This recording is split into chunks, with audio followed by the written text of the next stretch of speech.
Nu e un meeting neautorizat. E o întâlnire spontană. Da, avem dreptul să facem o astfel de mică întâlnire și să ne exprimăm punctul de vedere.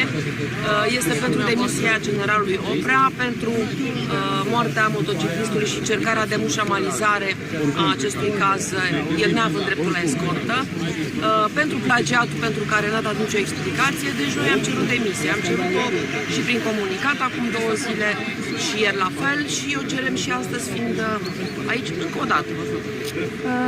Vorbiți puțin despre întâlnirea M10 de la Târgu. Da, ne-am întâlnit ieri, am avut o zi lungă, am venit de vineri la Târgu Mureș și ne-am fost 160 de membri ai M10, am discutat despre organizarea alegerilor locale, strategii, campanie și așa mai departe.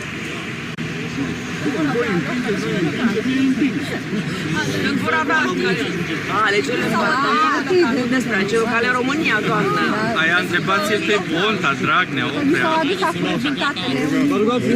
Nu, am avut un exercițiu de dimineață. Viziunea România 2035, așa s-a De numit. dimineață am avut la Demisia Oprea! Fiecare au prezentat o viziune. Una dintre viziuni era de pildă că faci 2 ore pe autostradă de la Cluj la București.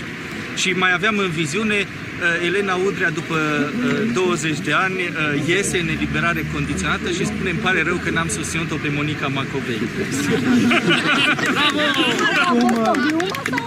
O glumă serioasă. exercițiu de imaginație.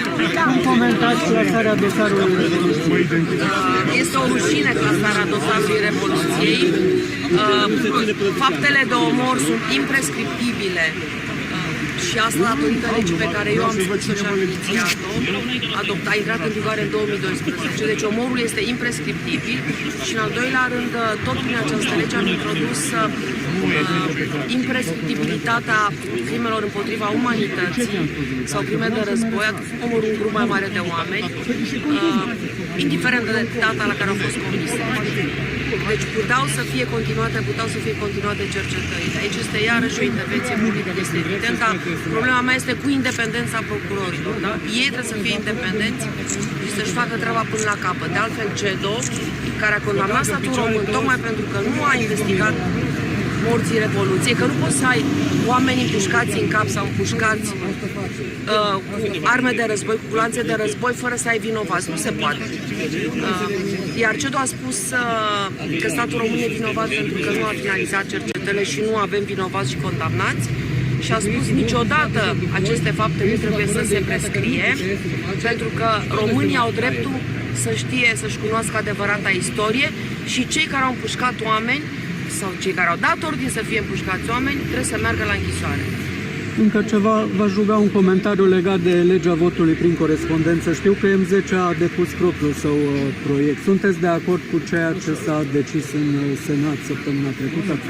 Nu suntem de acord, mai ales că nu se aplică pentru toate tururile de scrutin. De exemplu, nu se aplică pentru alegerile locale. De asemenea, este o perioadă foarte scurtă de înregistrare a celor din diasporă sau cei care nu au buletine, de exemplu, nu se pot înregistra, dar sunt români care pot dovedi că locuiesc acolo, au pașapoarte românești, au cărți de identitate și sunt multe alte carențe în lege pe care noi le-am sesizat și le-am depus chiar acum la comisie și luni, adică mâine, vom fi prezenți la comisie să ne susținem punctul de vedere ca asociația M10. Și de altfel noi am depus încă din ianuarie chiar și un proiect de lege pentru votul electronic. De ce? Fiindcă gândiți-vă, absenteismul în rândul tinerilor e foarte mare. Cum ar putea de ușor să voteze un tânăr care e toată ziua cu smartphone-ul la îndemână, ar crește prezența la vot și s-ar putea fura mai puține voturi. Ar fi și mai economic decât votul prin corespondență, n-ar implica timp foarte lungi, deci noi vrem democratizarea votului în România și să voteze, dacă se poate, toți cetățenii acestei țări, indiferent unde locuiesc ei, în România sau în străinătate. Da, și apropo, promisiunea și a președintelui Iohannis a fost, inclusiv între turul 1 și 2, a fost votul prin corespondență și electronic.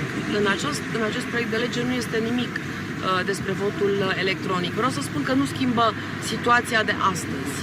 Deci cine zice mai bine o lege puțin îmbunătățită decât deloc, greșește. Practic nu se schimbă în realitate situația de astăzi și de anul trecut, care ați văzut la ce a dus, la faptul că la împiedicarea românilor din diasporă să voteze. Deci nu schimbă, este, cum să zic, fum, praful în ochi.